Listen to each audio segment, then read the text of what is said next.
Alright everybody, welcome back to the channel. Today I'm going to be going over a unit type. This is going to be heroes.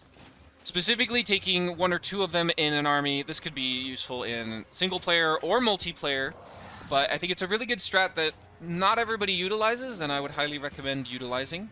For example, right now we've got White Kings on the screen. As you can see, they're pretty tanky. They got 90 armor, silver shields, high leadership. They're just going to be really difficult to remove off of points in, for example, domination, or maybe in land battles, just gooning out characters themselves. As you can see, they have an anti-infantry profile, so they can probably try to put the hurt on a lot of footlords or just infantry blobs. There's a lot of different uses you can get out of double heroes, and if an anti-infantry hero is not what you're looking for, you can also bring potentially Sora Scarvet, for example. This is an anti-large idea. This is going to be armor-piercing damage. Again, pretty tanky, 85 armor, bronze shield. Difficult to remove, and the whole idea essentially is that you can goon with these characters. You can goon out enemy, either single entity like priority targets, maybe the Lord, maybe casters. You can put them on mounts. For example, both of these have a cavalry mount, which is really good to give them mobility. It doesn't make them as difficult to remove. Footlords or foot heroes in this specific instance fall down a lot, and they get a lot of invincibility frames essentially.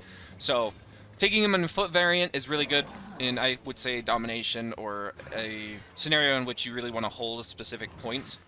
But putting them on mounts is really, really good, I think, for mobility, especially in still in domination, but maybe more land battles or maybe in campaign, because eventually in campaign you can get them on much bigger mounts, like Sora Scarvet can get a Carnosaur. And there's all sorts of different heroes in many different factions that can kind of fill this role. Exalted Heroes and Nurgle don't have any specific anti-infantry or large damage profile, but they do have armor piercing and a lot of it. They don't have shields, but 100 armor, still nothing to slouch at. Really, really good melee stats, and they are just going to be able to wallop things in melee. Again, you can put them on a cavalry mount, and they can just speed around the map killing things. Super duper useful.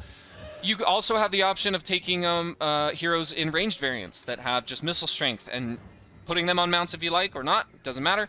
They can just kind of gun down, again, high priority targets, maybe the Lord, maybe a large, like a Carnosaur or something that you want to get rid of the battlefield. You can also do this with spellcaster heroes if you feel like your spellcaster heroes are going to get sniped out. If you have two spellcasters that are really, really cheap and bring some spells, and one of them gets wrecked, then you still got magic on the field. So regardless, I think there's a lot of different ways you can utilize this kind of playstyle, but it's just something I want to highlight, and they all have different applications. I specifically want to show one off here in a minute with the anti-infantry heroes, so let me go over to that real quick. So, for example, I've got these double Wargors here. Pretty decent stats. Again, pretty tanky, 80 armor, silver shields. They do have an anti-infantry profile, which is going to make them really, really good at taking out enemy, either infantry, obviously, or footlords. So in this case, I've brought Sigvald, which is probably the bane of all players when it comes to footlords. He is incredibly difficult to remove. He has so much armor, he's got regen that isn't resistant to fire, perfect vigor. He's just an incredibly difficult piece to remove, and probably one of the strongest lords, I would say, on the Warriors of Chaos roster, which is a pretty darn popular roster. So as you can see, these two heroes, which are 600 gold apiece when they don't bring any items, actually are going to be able to trade very, very well into Prince Sigvald, who I believe sits at, with just the Auric armor, 1,400 gold, so literally over double the price of these two heroes. Now, this is a pretty specific tech, and I don't know that people are necessarily going to expect this, or maybe they can plan against it. Regardless, in this specific scenario, these Wargors are going to be very, very useful for not only holding points and beating out infantry, but also removing sticky, super annoying, and frustrating lords like Prince Sigvald.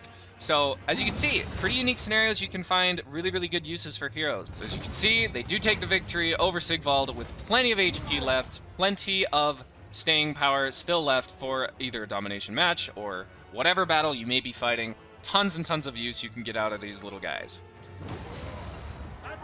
So, hopefully that was informative. Hopefully that gave you some new ideas, some new fun strategies to try out within this game. Regardless, I hope you enjoyed the video, and I will talk to you later.